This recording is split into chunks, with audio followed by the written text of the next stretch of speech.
the bar to be recognized by ULI New York for the Visionary Leadership in Land Use Award is very high. Scott meets and exceeds the requirements for this award. For Scott, it's not just being a businessman. For Scott, it is really giving back to New York, a city that has given him so much, and it's for being there for New York.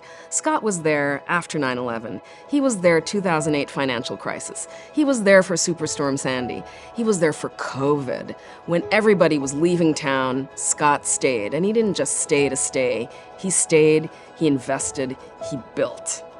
So who else, what other developer, really what other businessman, has served on the Port Authority, on the board of the MTA, on the board of the New York Federal Reserve? There is no other real estate developer / businessman who has the background that this man has. He's visionary, he's a leader in business, a leader in the civic needs of the city of New York and the state of New York. Who better to bring together all those worlds than Scott Rechler?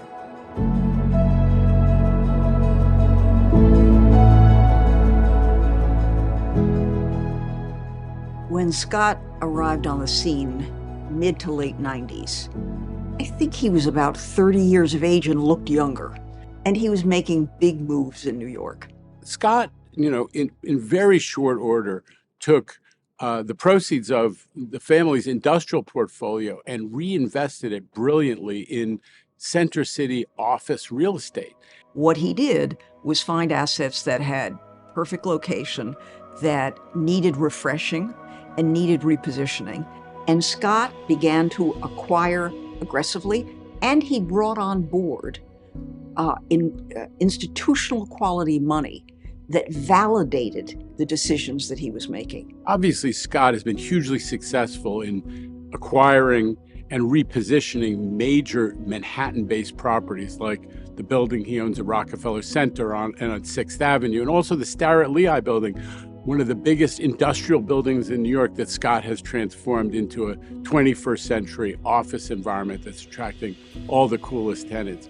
But he's also been a great thought leader and an action leader in turning our near-in suburban towns and villages into more dynamic places. By, first of all, helping towns and villages like in New Rochelle, like places in Long Island, to rethink how they zone, how they regulate development, so that they can actually get more dynamic downtown development. That has been transformational and really has been a pathbreaker. Well, I will say that the operational ethos of RXR is doing good and doing well means doing better. His investment in New York City, and really beyond, is who he is. The World Trade Center project had been moving forward after a lot of fits and starts, but it still struggled to pick up pace. We had made some progress by the time Scott arrived on the Port Authority board, but what was missing was a sense of partnership and true shared mission between Silverstein, the private developer, and the Port Authority, a government agency who had a lot of different views of how the development should take place. And it was really a remarkable thing to watch people who chose to step up and commit or recommit to New York. And Scott was at the forefront of that group. And the most important part of the story is there was nothing in it for him. Scott doesn't take no for an answer. Scott sees beyond what other people see. Scott is a visionary that way. Scott is transforming JFK. When people said, forget about it, it can never be done. Scott has transformed neighborhoods in New York. One of Scott's rare abilities is that which brings together an understanding of how municipalities, the public, works and private enterprise works. And when you bring those two together, magic happens. So Scott Rechler has been a member of the board of directors at the Federal Reserve Bank of New York for these past 4 years. He's been a fantastic member of the board, and really what he brings is a deep knowledge and, quite honestly, passion for New York City, understanding the real estate markets, but more broadly, understanding what makes our community, what makes our city thrive. So when you think about some of the challenges and opportunities for New York City and the region, it's really about bringing all the stakeholders together. Scott is, as I always say, he's the translator between government and private sector. He speaks the language of Wall Street. He speaks the language of private sector real estate developers who are looking for return on capital, but he also understands the policy goals of government and how to make those two very different communities speak well to each other to get projects done and to develop policies that'll benefit everybody. So Scott, almost from the first, immersed himself in the community in a broader sense than just the real estate, became very engaged with philanthropic activities that benefited the community. Starting with gun safety. Scott Rechler is very active in getting that message out there to combat it. He's working with various organizations, including one in the South Bronx, through funding to combat gun violence and to help those communities. What Scott does differently in philanthropy is that he doesn't just write a check. There's follow-through, there's involvement. Take, for example, the Rift Valley Children's Village in Tanzania. He and his wife, Debbie, have completely transformed that area. And that's who Scott is. He gets it. And you know how he gets it? The day when the pandemic basically occurred, when people had to lock down, the first call I got was from Scott.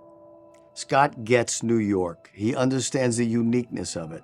And he fought like heck to keep tenants around, to make deals for retail tenants to stay into place, to reduce or completely pause rents for a long period of time. He actually puts his money where his mouth is and where his enthusiasm is. He started a podcast called Recalibrating Reality. And I think it was like a clarion call in the middle of a very dark time to see somebody of his stature with that enthusiasm talking about New York City and cities in general, and we'll be back. He understood deeply the psyche of New York. He knew exactly what was coming, and since then has been one of the biggest investors in great trophy assets like 590 Madison Avenue and 1211 6th Avenue. Great assets, which I wish we had bought. And now Scott is working on 175 Park Avenue, which is going to be an incredible building, one of the largest ever built in New York City. It'll change the skyline. It is on the site of the Commodore Hotel where President Trump became famous by creating the Grand Hyatt. Now Scott himself is going to demolish the Grand Hyatt and build this incredible addition to the New York City skyline. It's over a transportation hub, Grand Central. In a way, it's exactly where Scott Rechler's past and his talents intersect. Transportation and real estate. He's been a champion of both for 100 years. And this is a true public-private partnership. It's one of the things that makes New York great. It's one of the things that great developers utilize, and Scott is a great developer. I'd like to thank ULI New York for this visionary award.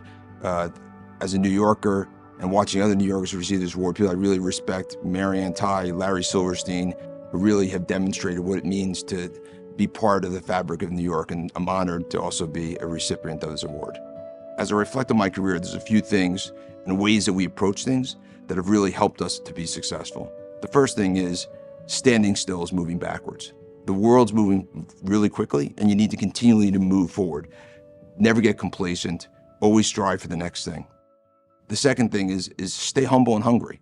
There's days when you're on top of the world, those points stay humble. When you're having rough days, get hungry and pull yourself out to the other side. And the third thing, and really important for today's really fast-moving economy, is regularly recalibrate reality.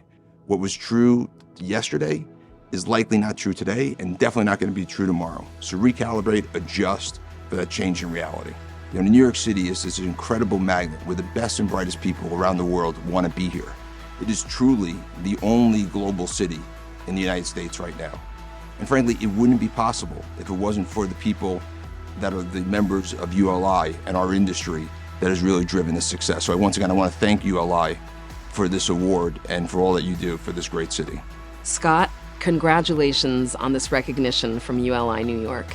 You deserve this and so much more.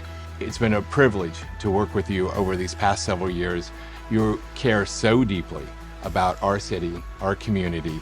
You make everything you touch better, and you make us all want to be better. As we say in Brooklyn, Mazel Tov, Scott. You've earned this, you deserve it, and I'm proud to say that you are a New Yorker inside and out. Thank you for all you've done.